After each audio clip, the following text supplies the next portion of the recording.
Break બાદ સમાચારોમાં આપનું સ્વાગત છે। લોકશાહીના મહાપર્વ લોકસભા ચૂંટણીના હવે ગણતરીના કલાકો જ બાકી રહ્યા છે અને ત્યારે અમદાવાદ જિલ્લા વહીવટીતંત્ર દ્વારા મતદારો માટે વિશેષ વ્યવસ્થા કરવામાં આવી છે। જિલ્લામાં 1995 મતદાન મથકો પર મંડપ અને 778 મતદાન મથકો પર કુલરની વ્યવસ્થા કરવામાં આવશે। આ ઉપરાંત દરેક મતદાન મથક દીઠ પીવાના પાણીની પણ વ્યવસ્થા તથા પૂરતા પ્રમાણમાં ORS પૂરું પાડવામાં આવશે। કાળઝાળ ગરમીમાં મતદારો માટે જિલ્લા ચૂંટણી તંત્ર દ્વારા વિશેષ આ વ્યવસ્થા કરવામાં આવી છે। લોકોને અગવડતા ના પડે તે માટે થઈને અશ્યોર્ડ મિનિમમ ફેસિલિટીઝ આપણે ઇન્શ્યોર કરી દેવામાં આવેલી છે।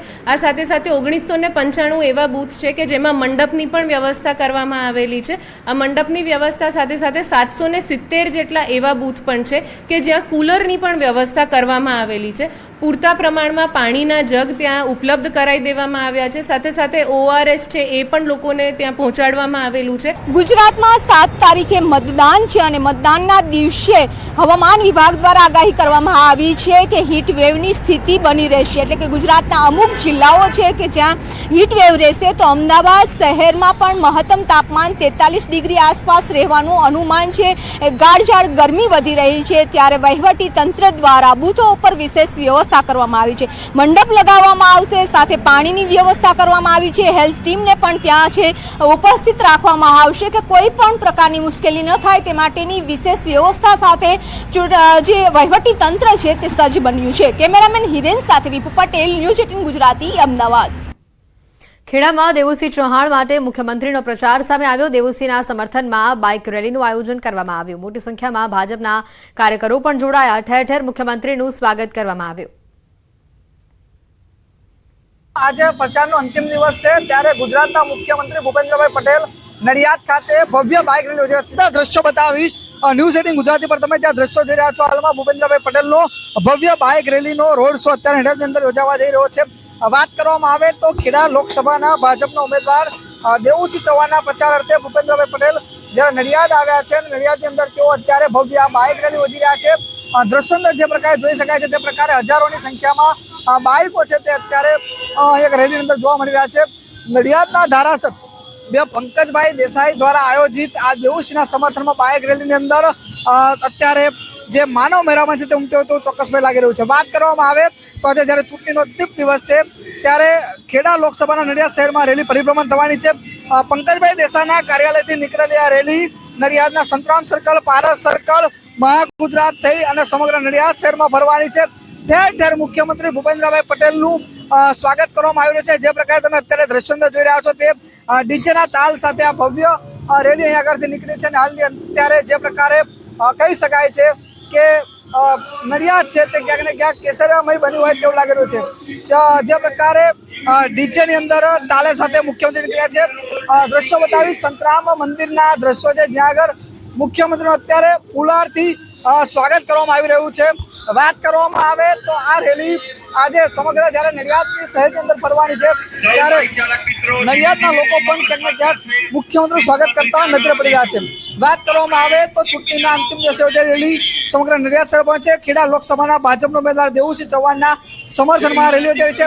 મુખ્યમંત્રી ભૂપેન્દ્રભાઈ પટેલ સૌ જે ઉપસ્થિત જે લોકો છે તેમનું અત્યારે અહીં આગળ સત્કાર કરી રહ્યા છે અને લોકો તેમનું ગુલાબના ફૂલ દ્વારા સ્વાગત કરવામાં છે। વાત કરવામાં આવે તો આ રેલી અત્યારે ચાલુ થઈ છે અને આખા સમગ્ર નડિયાદ શહેરમાં પરિભ્રમણ કરે છે। જે પ્રકારે રથની અંદર તમે જોઈ રહ્યા છો નડિયાદના ધારાસભ્ય પંકજભાઈ દેસાઈ, જિલ્લા ભાજપ પ્રમુખ અજયભાઈ બ્રહ્મભટ્ટ તેમજ ખેડા લોકસભા પ્રમુખ જીવરાજ ચૌહાણ સહિત તમામ નેતાઓ પણ ઉપસ્થિત જોવા મળી રહ્યા છે અને મુખ્યમંત્રી ભૂપેન્દ્રભાઈ પટેલ અત્યારે આગળ સૌ કોઈને હાથ સન્માન વેઠીને તેઓ આવકારી રહ્યા તેવું ચોક્કસપણે લાગ્યું છે।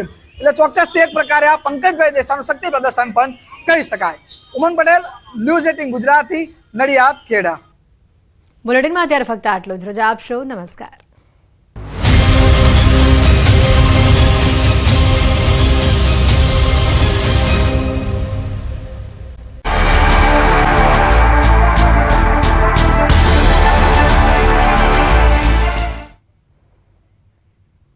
વિરામ બાદ સ્વાગત। હજુ આખરી ગરમી માટે તૈયાર રહેજો। હવામાન વિભાગે ગરમી અંગે મોટી આગાહી કરી છે। એક દિવસ બાદ 3 દિવસ સુધી આગ ઓગતી ગરમી પડશે। ગુજરાતમાં 6 થી 8 મે સુધી ગરમી વધુ રહેશે। મતદાનના દિવસે ગુજરાતમાં ગરમીનો પ્રકોપ વધશે। 7 અંગે હવામાન વિભાગે આગાહી કરી છે. 7મી અમદાવાદ, ગાંધીનગર, વડોદરામાં પારો 42 થી 43 ડિગ્રીએ પહોંચી શકે છે. કચ્છ, ગીર સોમનાથ, ભાવનગરમાં હીટવેવની આગાહી કરાઈ છે. કાંઠાના વિસ્તારોમાં ભેજ સાથે ગરમ પવન ફૂંકાશે.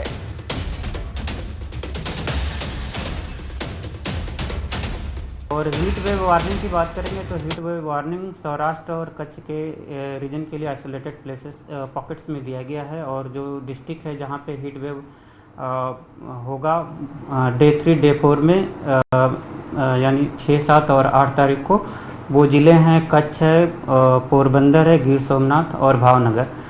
और हॉट एंड ह्यूमिड की बात करेंगे तो पूरे गुजरात कोस्ट के लिए आने वाले 5 दिनों के लिए हॉट एंड ह्यूमिड कंडीशन. 7 तारीख में अहमदाबाद और गांधीनगर की बात करेंगे तो जो मैक्सिमम टेम्परेचर रहेगा वो 42 से 43 डिग्री सेल्सियस के बीच रहेगा. और बड़ोदरा में भी 42 डिग्री सेल्सियस के आसपास मैक्सिमम टेम्परेचर रहेगा. और सौराष्ट्र और कच्छ रीजन की बात करेंगे तो सौराष्ट्र और कच्छ रीजन में डे 3 डे 4 6, 7 और 8 तारीख को आइसोलेटेड प्लेसेस पे हीट वेव की वार्निंग दी गई है.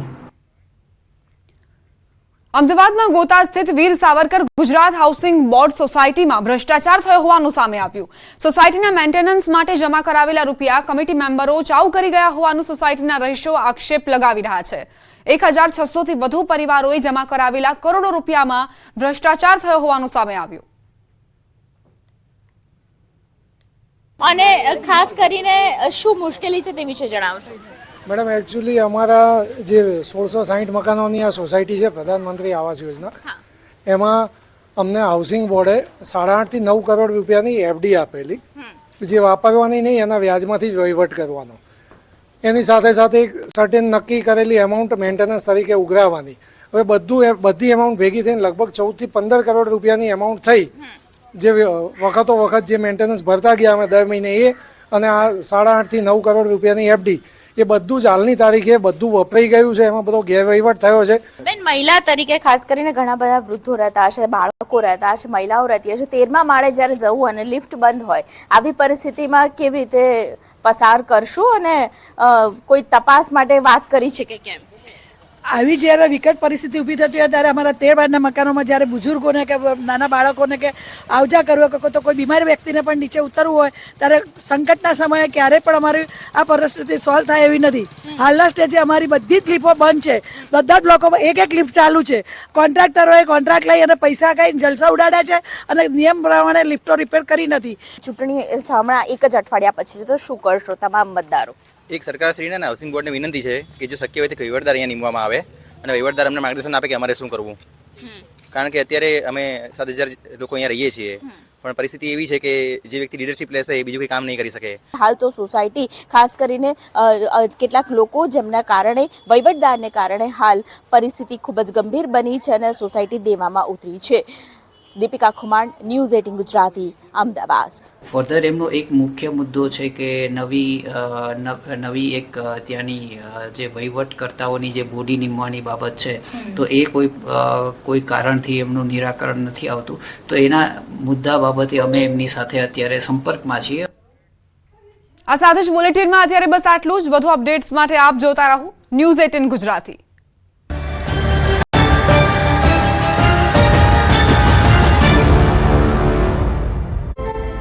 માંડવિયાના રોડ શોમાં જયેશ રાદડિયા સહિતના આગેવાનો સાથે કાર્યકર્તા અને મોટી સંખ્યામાં લોકો જોડાયા હતા. ભવ્ય રોડ શોમાં મોટી સંખ્યામાં લોકોની